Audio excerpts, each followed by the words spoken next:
любит цифры? Так, а кто считает себя лириком? Кто не любит цифры? Ну, если вы хотите заниматься серьезным заработком в интернете, цифры надо полюбить. И я сейчас расскажу почему. То есть я тоже человек ленивый, и как-то мне раньше просто парило считать все эти цифры.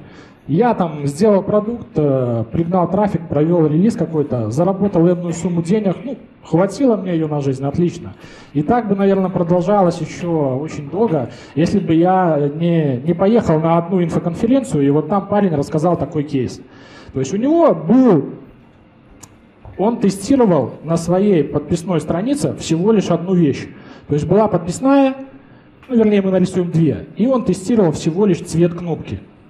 Одна кнопка была зеленого цвета, и одна была красного цвета.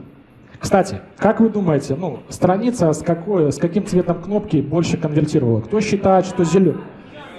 Кто считает, что зеленый? Просто интересно. Так, кто считает, что красный? Большинство ошибается. Ну, именно это, я не говорю, что так для всех страниц работает. Для его конкретной страницы зеленый цвет конвертировал лучше. Ну, зеленый цвет, как бы, кто изучает цвета, красный — это опасность, да, зеленый — это доверие. Это не значит, что вам сейчас нужно бежать и на всех своих страницах, да, менять красный на зеленый. Нужно тестировать. Так вот, страница с зеленым цветом показала конверсию в подписку всего лишь на 3,1% примерно.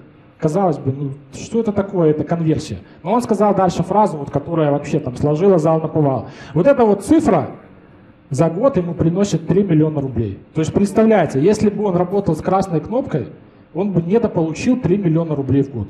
Я когда это услышал, я понял, ну, что цифры нужно полюбить. И нужно свои цифры знать и изучать.